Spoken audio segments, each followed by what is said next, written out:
got so much motherfucking design on right now.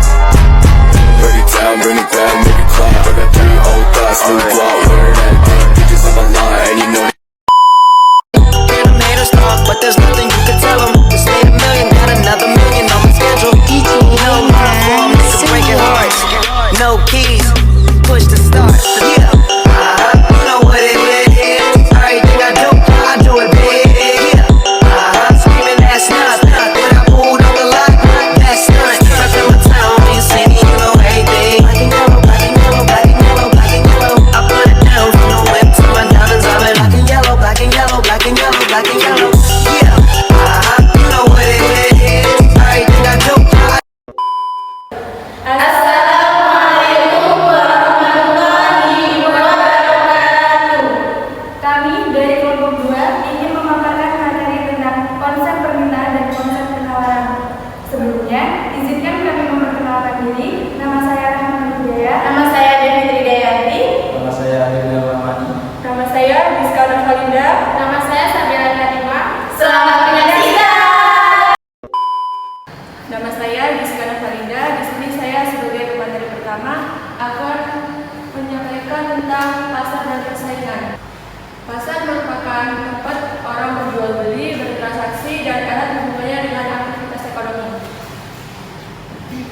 Pasar dapat dikatakan bahwa pasar merupakan tempat bertemunya antara kedua belah pihak, baik penjual dan pembeli yang melakukan transaksi jual beli barang. Dengan kata lain, pasar juga merupakan tempat transaksi pesan yang terdapat di seluruh pelosok tanah air di mana di dalamnya terjadi tarik-menarik antara dua kepentingan, penawaran dan permintaan antara penjual dan pembeli. Tidak asing lagi dengan yang namanya pasar.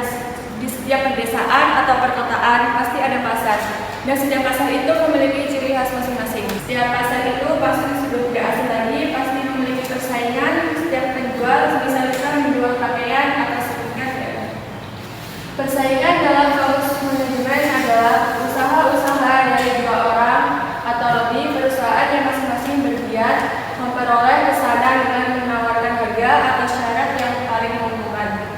Dalam hal ini, persaingan juga bisa saja terjadi antara persaingan harga. Seperti contohnya penjualan pakaian di pasar, setiap penjual itu memiliki harga yang berbeda-beda. Selanjutnya akan disampaikan oleh teman saya. Perkenalkan, nama saya Adil Rahmani. Saya akan melanjutkan penjelasan dari teman saya. Ya, permintaan adalah jumlah barang atau jasa yang diinginkan dan mampu dibeli oleh konsumen pada berbagai tingkat harga dalam jangka waktu tertentu dengan menganggap faktor yang mempengaruhi konstan atau tetap. Contohnya adalah jika harga suatu kopi itu menurun, maka permintaan dari kopi tersebut akan bertambah. Karena konsumen mungkin bisa membeli lebih banyak kopi tersebut. Jika sebaliknya, jika harga tiket pesawat itu naik, maka permintaan dari tiket pesawat tersebut akan menurun. Karena konsumen bisa membeli alternatif transportasi yang harganya lebih murah, dan mungkin konsumen juga bisa membatalkan perjalanan mereka. Faktor-faktor yang mempengaruhi permintaan dapat dilihat sebagai berikut. 1. Harga itu sendiri. Harga itu sendiri artinya jika harga suatu barang itu naik, maka permintaan suatu barang tersebut akan menurun. Jika sebaliknya, jika harga suatu barang tersebut menurun, maka permintaannya akan naik. Harga barang terkait. Harga barang terkait, jika harga barang yang terkait itu mahal dan sebaliknya harga barang yang lain cenderung lebih murah, maka konsumen akan mencari alternatif barang lain yang harganya sedikit lebih murah dan terjangkau. Jika pendapatan atau penghasilan konsumen, pendapatan konsumen naik meningkat karena mereka memiliki lebih banyak uang untuk membeli suatu barang tersebut. 4. Perilaku konsumen atau selera konsumen.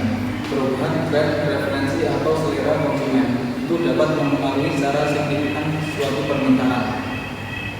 5. Jumlah penduduk. 6.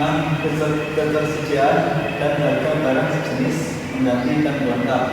Jika harga barang sejenis atau pengganti itu lebih murah, maka konsumen akan mencari barang lain yang lebih murah. 7. Perkiraan harga di masa depan. 8. Banyaknya intensitas atau kebutuhan konsumen. Materi selanjutnya akan disampaikan oleh teman saya. Perkenalkan, nama saya Saudara Karima.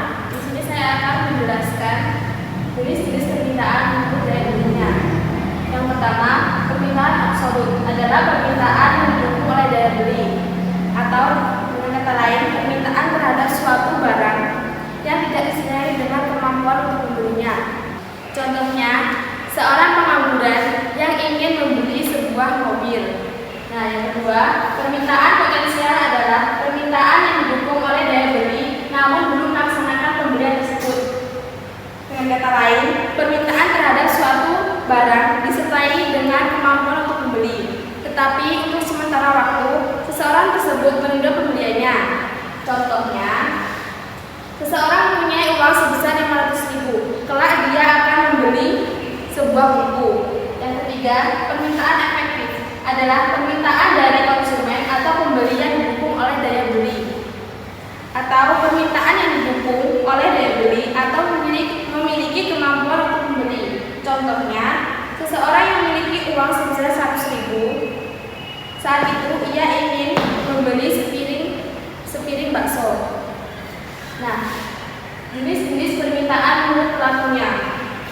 1. Permintaan individu adalah permintaan orang perorangan akan suatu jenis barang atau jasa, atau permintaan yang berasal dari seseorang, atau permintaan yang berasal dari masing-masing personal.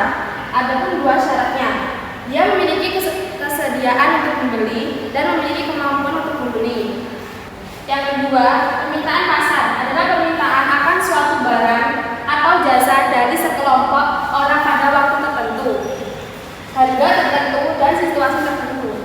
Baik, materi selanjutnya akan disampaikan oleh teman saya. Perkenalkan, nama saya Devi Tridayanti. Saya akan menjelaskan materi dari penawaran.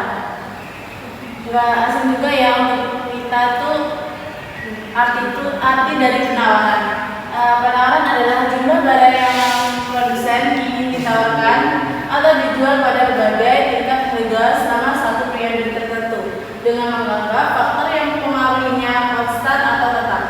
Penawaran juga diartikan sebagai jumlah keseluruhan barang dan jasa yang ditawarkan atau ingin dijual oleh produsen di pasar dengan harga tertentu pada waktu tertentu. Untuk jenis-jenis penawaran itu ada dua. Yang pertama, penawaran individual atau perorangan adalah jumlah produk yang ditawarkan oleh seorang produsen. Misal kita beli baju di toko, itu kan menawarkan secara individu dengan sama penjualnya. Terus yang kedua, penawaran pasar adalah penawaran suatu produk dari para penjual atau produsen di suatu pasar. Dari penawaran pasar, saat kita beli pakaian, kita menawarnya dengan harga yang lebih rendah dari harga yang sebelumnya. Harganya mahal, kita tawar menjadi harga yang murah. Penawaran juga ada bunyi hukumnya yang berbunyi, jika harga suatu barang dan jasa naik kualitas barang atau jasa yang ditawarkan juga akan meningkat. Sebaliknya, jika harga barang atau jasa turun, kualitas barang atau jasa yang ditawarkan juga akan lebih turun. Di sini ada contoh kurva penawaran. Contohnya harga roti coklat. Harga roti coklat itu jumlahnya 500, penawarannya 0 dan naik lagi 1000, jumlah penawarannya 2 dan naik lagi 1500, jumlah penawarannya 4. Kurvanya kalau dibentuk seperti ini ada garisnya, yang ini namanya garis kurva penawaran dengan lambang QS. QS itu menunjukkan positif jika P naik maka QS naik juga, dan sebaliknya jika P turun, QS juga akan turun. Ini kan 500 ada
beberapa hal dengan sebaik-baiknya agar tidak terjadi kerugian.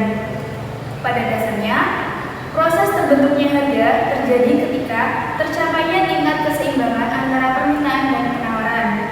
Sedangkan harga pasar atau harga persaingan yaitu harga yang terjadi apabila jumlah permintaan sama besarnya dengan jumlah penawaran. Dalam keseimbangan harga pasar berlaku hukum permintaan dan penawaran, yaitu apabila jumlah permintaan lebih besar daripada jumlah penawaran, maka harga akan naik.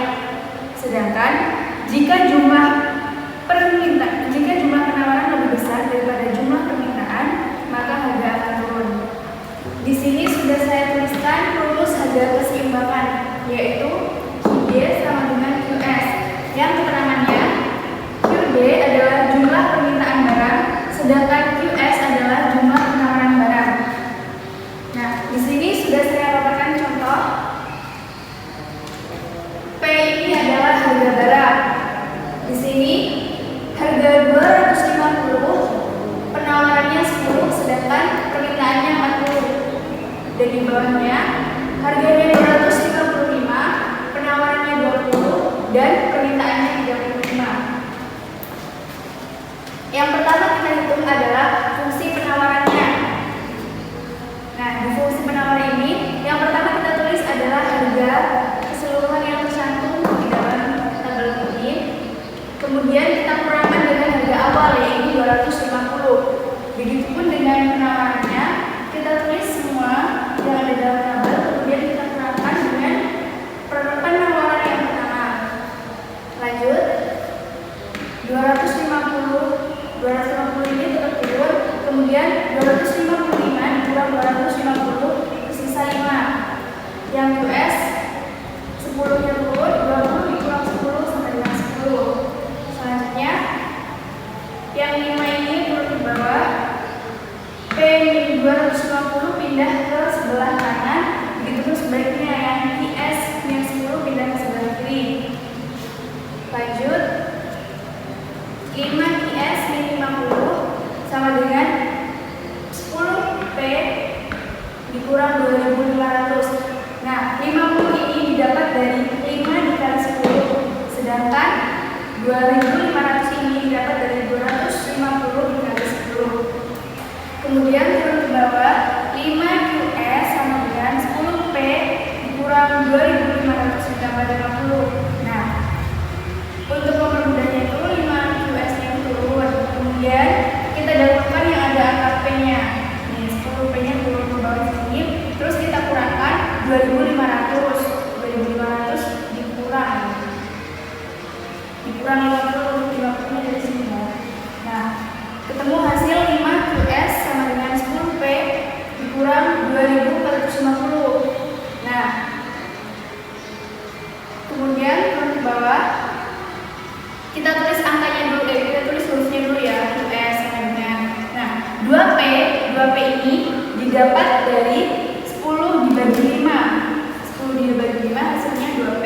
Kemudian 2450-nya kita bagi juga dengan angka 5. Ketemulah hasil 490. Ini adalah fungsi penawaran. Selanjutnya kita ke fungsi permintaan atau QD. Di QD ini sama aja seperti di penawaran tadi. Kita tulis dulu seluruh harganya. Kemudian kita kurangkan dengan harga awal yaitu 250. Begitupun dengan QD-nya, kita tulis seluruh permintaannya. Kemudian kita kurangkan dengan permintaan awal. Nah, di sini 250 turun, 255 dikurang 250 hasilnya 5. Kemudian QD-nya juga seperti itu. 25 dikurang 40 hasilnya min 5. Kemudian turun. Nah, di sini terjadi pertukaran seperti di penawaran tadi. Angka 5-nya kita taruh di awal. Kemudian QD ini pindah ke sini. Nah, karena di sini sama-sama ada angka 5, jadi angka 5-nya kita coret aja untuk mempermudah kita menghitung. Tapi karena yang 5 di sebelah sini ada min-nya, jadi min-nya kita turunkan. Turun ke sini. Jadi QD min 40 sama dengan min P per 250. Terus QD sama dengan, ini kita dahulukan hurufnya dahulu ya.